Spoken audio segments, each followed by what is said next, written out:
Hello, this is Becky Gannon with Mad About Miniatures. Today we have a very special guest, Cindy Coons. You may know her on Instagram as Sins in the Midi City. She is a longtime builder, collector, and fan of all things miniature. Hi, Cindy. Hello there, Becky. How are you? I'm good. I have been drooling over your latest project, the Designer Deluxe Closet. I wanted a luxurious place to kind of lay out. So I knew that I wanted like the chaise lounge in one area. I knew I wanted to have like the wine bar and I wanted to have the wine fridge. I knew I wanted an island. There were things I had to have. Oh, well, what's a luxury closet without a chaise and a wine bar?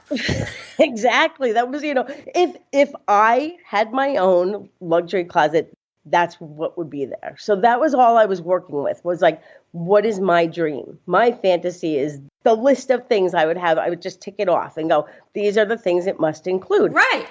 And if I had more space, I would include more. So, you can only go so big. People are now suggesting I build a second floor. And I'm thinking it's probably not such a bad idea because there's so much that I wasn't able to fit in. And there are things that still I buy with not a place to put them. They're just... I was going to ask that because did you build the closet and then buy things to fill it? No, I'm out of control. You already had stuff. I buy things because I fall in love with them. And I see things and I literally fall in love and I have to have them. And I then have a collection. I could rattle off a list of things that I collect, and for no other reason than I just find them to be the most beautiful, amazing works of art that I can imagine. And so I have collections of so many things, and it just so happened that I had collections of bags and shoes and clothes and jewelry and all of these things, but I had no way to display them. So they're stored away, and then I could pull out maybe a bag and a pair of shoes or a couple things at a time and show them off. But there was no way to display them. Right. Or a pair would come in and I could photograph them. But there was no way to display the beauty of all of them together and what is this? And finally, it got to the point where through a conversation with my husband of he was going to redo my closet for me. Your real closet. My real closet. And for me to try and figure out what I wanted in my real closet, I scoured the internet. I scoured magazines of just designer closets of what did I want in a closet. That finally it came to the point of like, oh my God, I can make something. That was the point where I said, I need a way to then display my collection, but it's not enough, which is really scary. You still need more. Well, this is familiar to anyone who's ever done a house project. I mean, it starts off small. How many times have you said, oh, I'm just going to change this one little thing in the house? And before you know, the whole kitchen's redone, right? Exactly. You paint the walls in a room. Oh, yeah, that's going to last. Everything else now is redone. Right, because then it doesn't match anymore. Exactly. The next thing you know, the carpets are ripped out. One thing leads to another. So the scoop here is that you might need a second floor in your closet. It's certainly not out of the question because it never really was in my mind, but there's so many people that suggest it, and it's now starting to actually become like a little thought in the back of my head. Like there's this little ting that just goes off, and it's just like another reason to do it. So every time, like I'll either buy something, like I recently purchased a couple pairs of shoes and bags from Patrizia, and like as soon as I hit buy, it was like think like, what are you gonna do with those? And it's like think second floor, think second floor.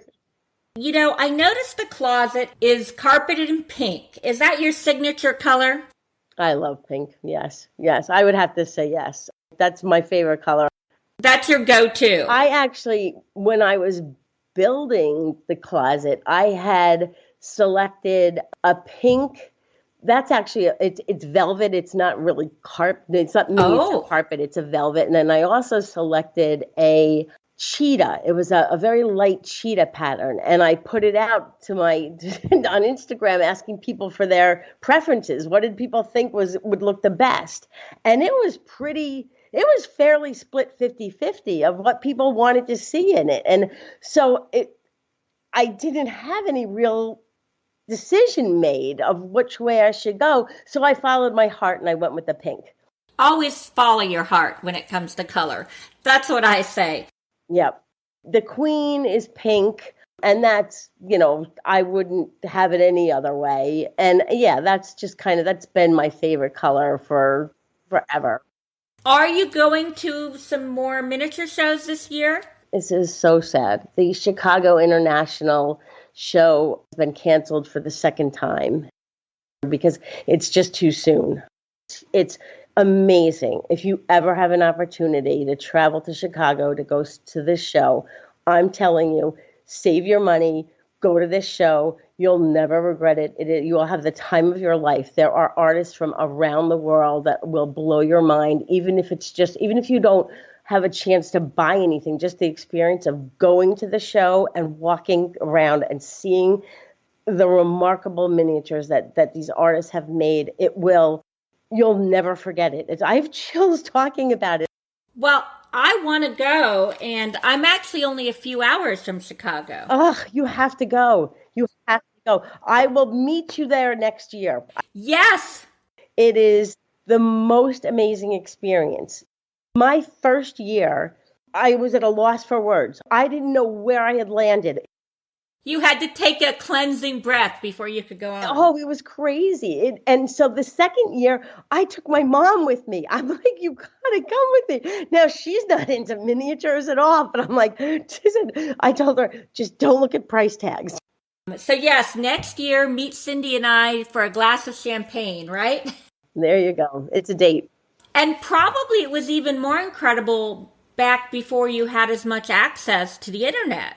Wasn't that really your only chance to meet some of these international artists? Absolutely. I mean, there's so many great artists that are now at your fingertips when you're on the internet. It is, compared to what I used to have, which was nothing, is incredible that I can reach anyone.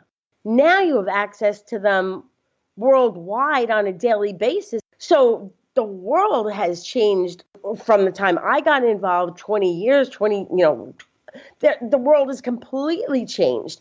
Oh, it's opened up, and one thing the internet has done has been really good for people in small niche interests like us. Absolutely.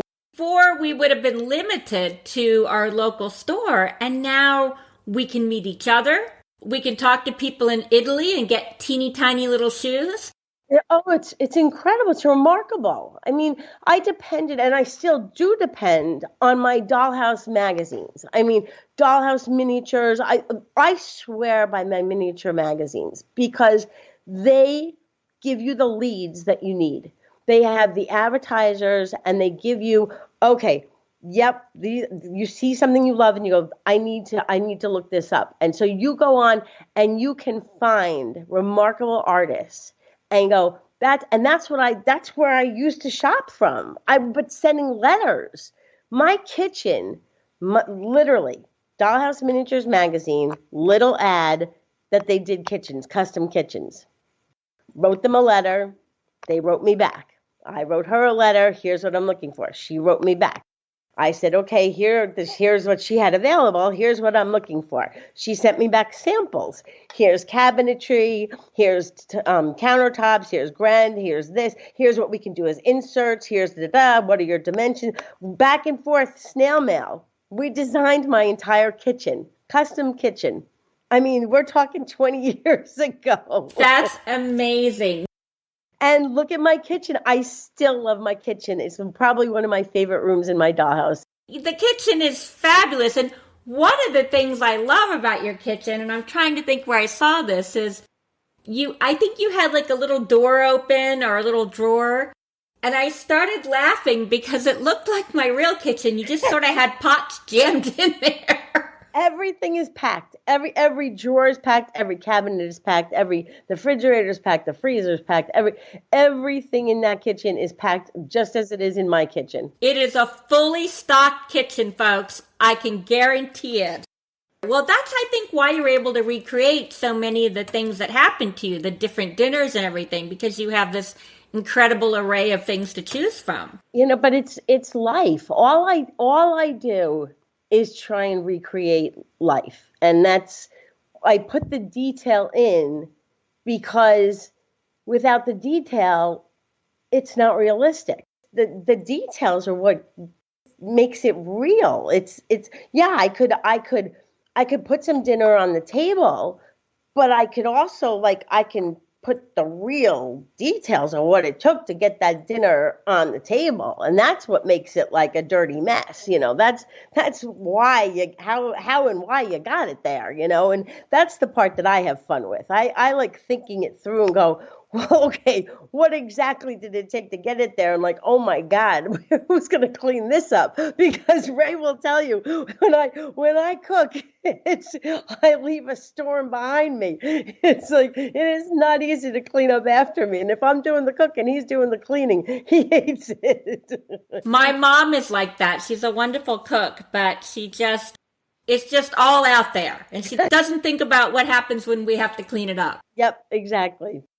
Cindy, one of the things I think is interesting is a lot of miniaturists have, 4 houses, 7 houses. But you really have just one house, but it is huge. It is magnificent. Tell us a little bit about the Queen. So the Queen I did not have a dollhouse as a child growing up. Always wanted one, but it was just one of those things that my parents thought was unnecessary. And never had a Barbie doll. I have 2 brothers, one older, one younger. I probably was a tomboy in my very early years. My mother would force me to put a dress on. So as I grew up, though, I wanted, every girl wanted a dollhouse. And, it's funny, when Christmas comes around and they have toys for tots and the angels for Salvation Army, I always select a girl. And I try and find a girl who has on her wish list a dollhouse. And I always buy a dollhouse for a little girl at Christmas. Aww, because you didn't have one and you want them to have one. Exactly. I think that it's something that every little girl should have if that's what she wants. Every little girl should have one. Your inner little girl did get one. My inner little girl wanted this beautiful dollhouse that I saw in a store one day. There's this little shop that used to be, 20 years ago up in New Milford in Connecticut, which we used to drive by all the time. And one day my brother-in-law and his wife were visiting and we stopped. He was fabulous. And I said, one day I want to go in there. And just on a fluke, he actually pulled in the parking lot and we went into this shop and I fell in love with this beautiful Queen Anne. And I was like, oh my God. And, long story short, as Ray said, what are you going to do with that? And I said, my God, what am I going to do with it? I said, I would love to have that dollhouse. And so we left. And my brother-in-law, Grant, turned around with this little bag and he handed it to me. And I'm like, what's that? And he goes, it's for the dollhouse you're going to have one day. And I'm like, what? And I open it up and it's a little dachshund. Wiley is a dachshund and my dachshund at the time was Einstein. And aww. Yeah, and so that little dachshund is still in my dollhouse. He's the favorite dachshund of the collection. And the founder of it all, the first piece. For Christmas, I did not get the dollhouse. I had forgotten about the dollhouse completely. And we had opened Christmas presents and whatnot. And as we were cleaning up the mess, and Ray disappeared and I didn't know where he had gone. And he comes upstairs and he's got this box, this huge box, and it's really long, but it's very flat. It's only 6 inches thick. I'm like, what is that? And he's like, wait a minute. And he runs back downstairs and he pulls up another box and it's basically the same size. I'm like, what are you doing? And he goes downstairs and he brings up another box and it's a square box and it's rattling. And I'm like, what is all this? And he's like, it's the dollhouse. I'm like, what? And he goes, it's the dollhouse. Like, that's not the dollhouse. Like, the dollhouse I wanted is in the window of that shop we rented. He goes, oh no. He goes, if you build it, you'll love it even more. And I was like, what? And he's like, he was so right. You took a gamble because you didn't really build at that time, did you? I had never built anything.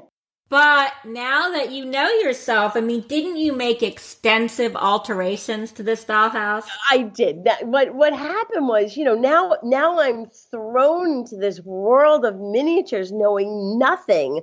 So the first thing I do, obviously, I spent hours up at that little shop, and it closed a few years later, which is very sad. But I was buying furniture, most of which. Well, my master bedroom and my little girl's room, that's still the original furniture. But most of the original furniture, I have moved on. Oh, after 20 years, taste change. You're not going to have a house for 20 years and not redecorate. Exactly. And what happened was I started subscribing to magazines, and I was reading any books I could get my hands on. I was buying. I must have 25 miniature books, and I was learning everything I could. I was learning about building. I started saying, you know what? I don't have to follow the kit. I can do whatever I want with this. So I said, okay. I started changing up the floor plan. I removed walls. I enlarged the bathroom. There was supposed to be some silly little bathroom with maybe like a laundry room or a closet. I don't even know what it was. And I said, no. We're going to have a large bathroom. And I took out the wall between the kitchen and dining room.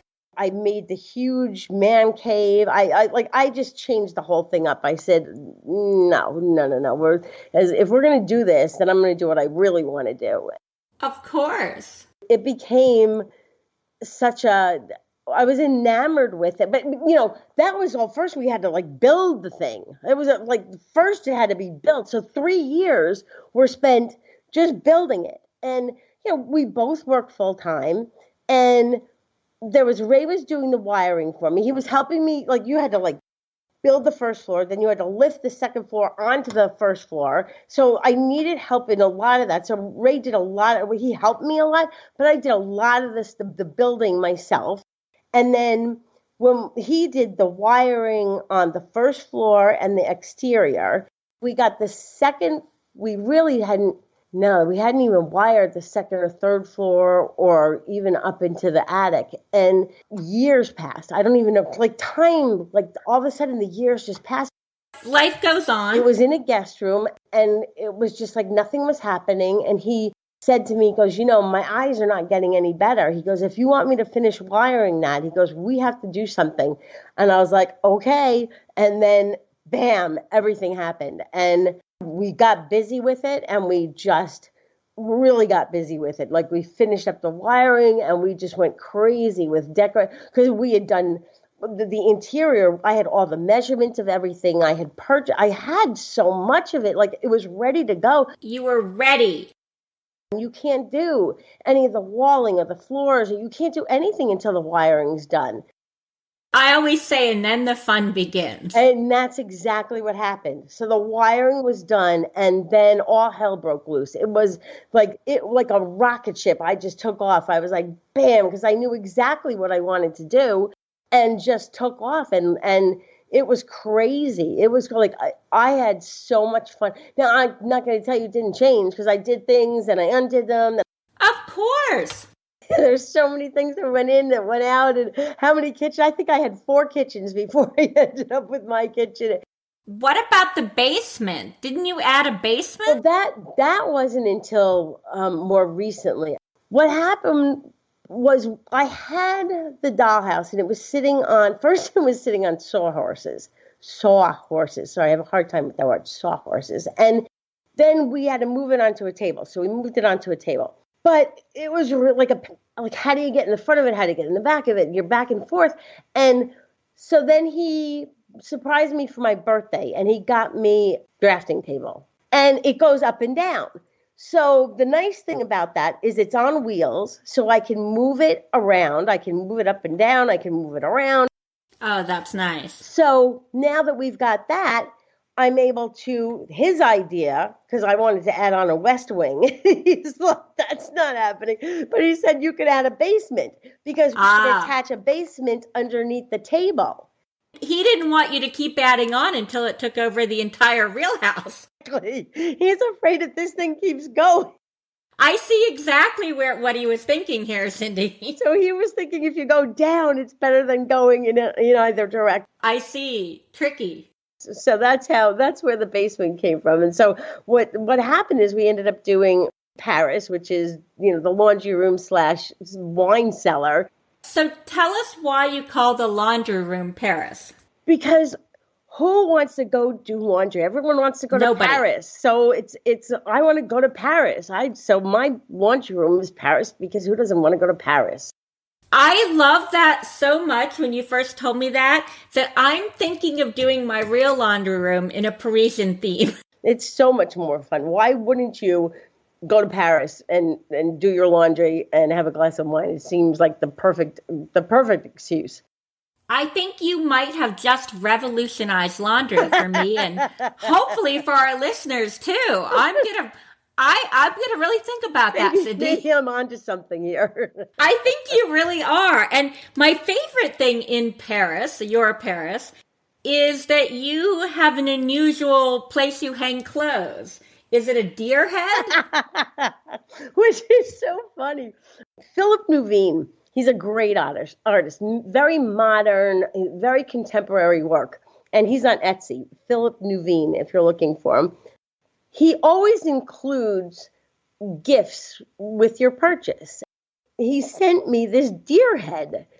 So I'm like, what am I going to do with this? And I thought about it long and hard. And I'm like, I said, I could use this in the laundry room. And I can use it to hang my lingerie from, hang it there to dry. So I stuck it on the wall. And I'm like, that's not half bad. So I hung it on the wall. And so now my deer head is my lingerie rack.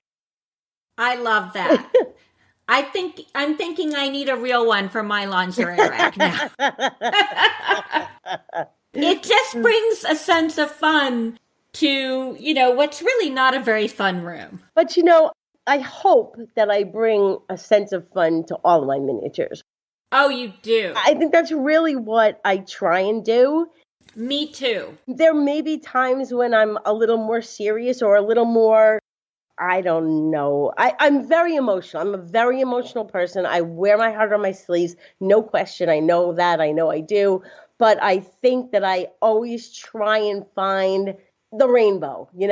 I'm always looking for something fun. I'm always trying to find the fun in things.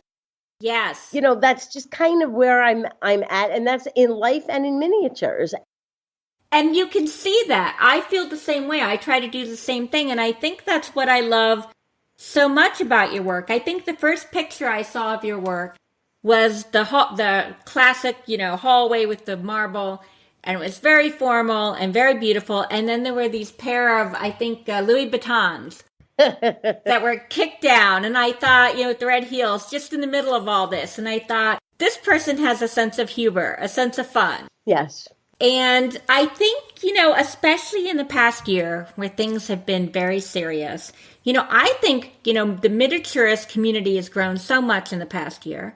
I myself started during COVID, and I think some of it is because we need an escape. We need something we can control. We need something else to pay attention to. Yes. That's positive. It's something that we can kind of get lost in, and we can go and just... Hi, Wiley.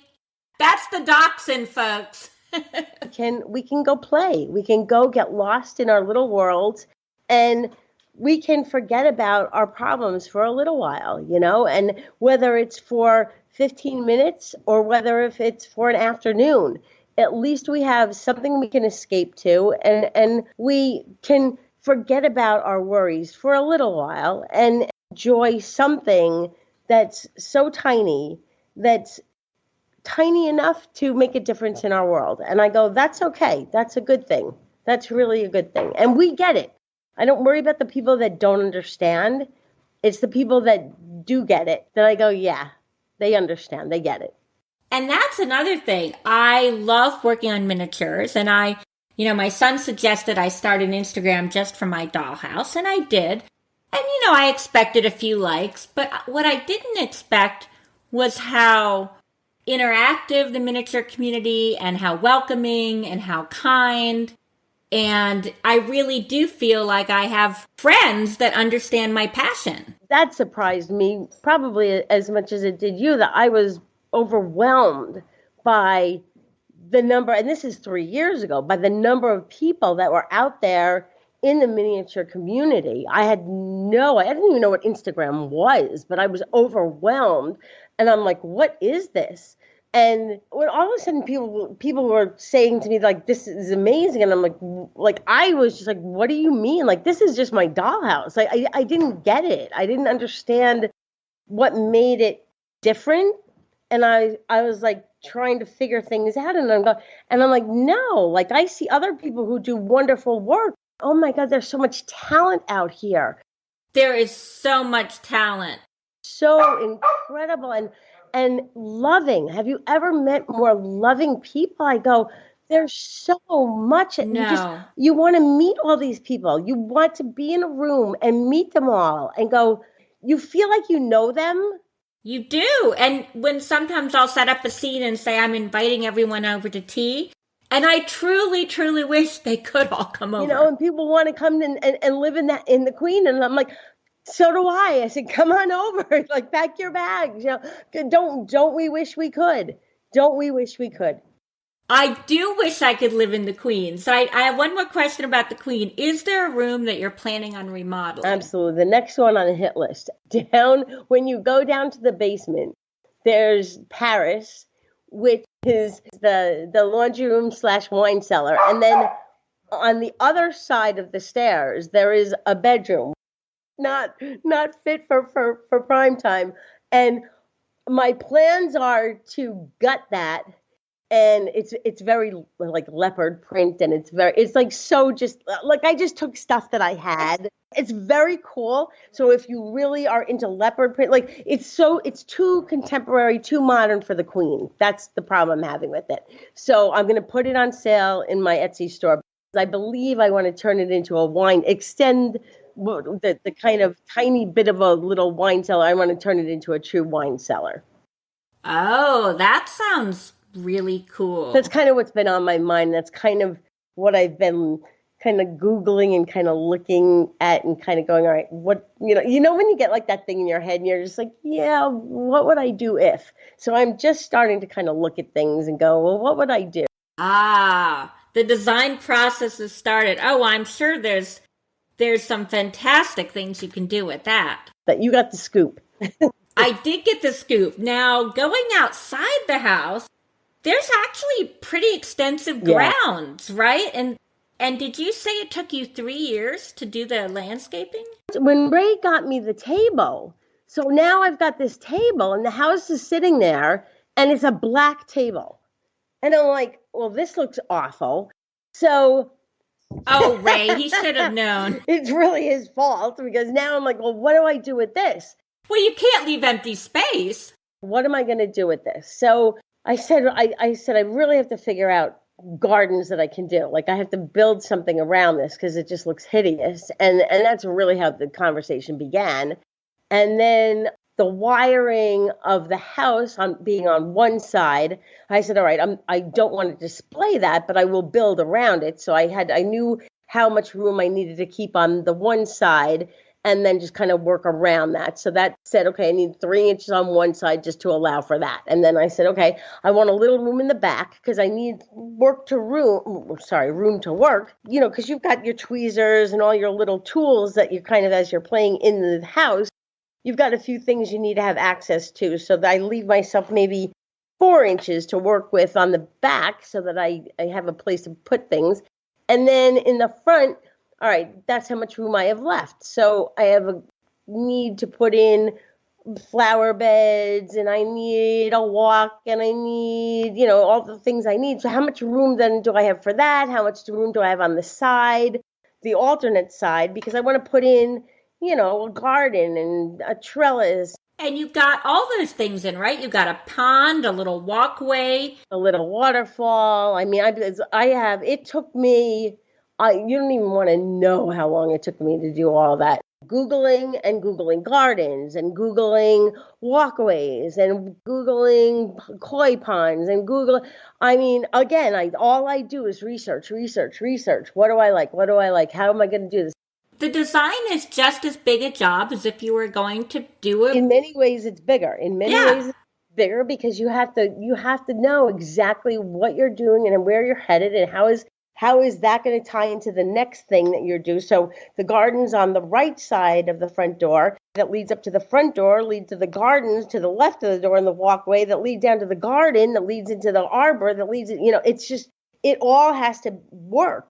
Then once you have some idea is actually taking and just carving styrofoam and start building what you think you need.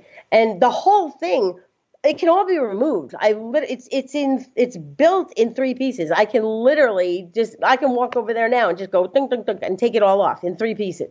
And it was built that way because one day you're going to have to move. Right.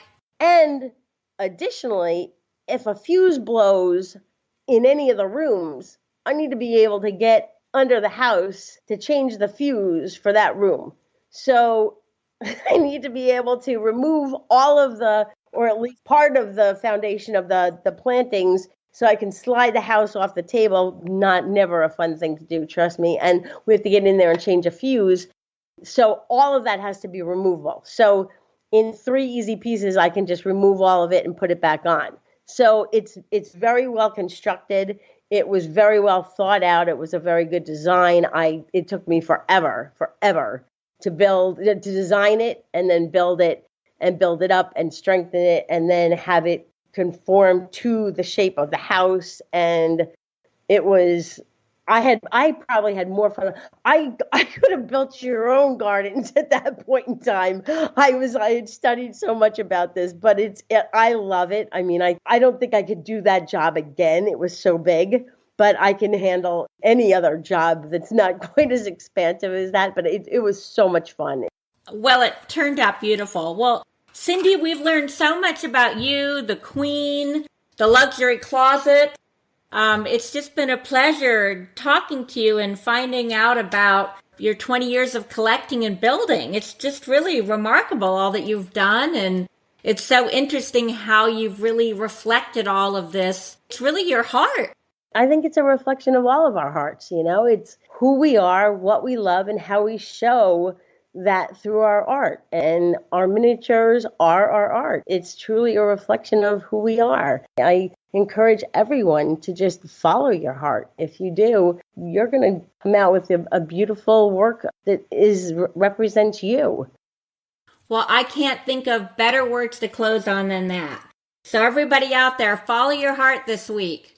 Make something small and do something big. Nice. Thanks a lot, Cindy. It was great talking to you. Thank you, Becky. Appreciate it, and I had a great time with you. I so enjoyed talking to Cindy about her fantastic miniature collection, and I love the way she reflects her life and her passions in her miniatures. It's really inspired me to think about what additional personal touches I can put in my miniatures to express who I am and what's important to me. That way, your dollhouse really becomes a story of who you are.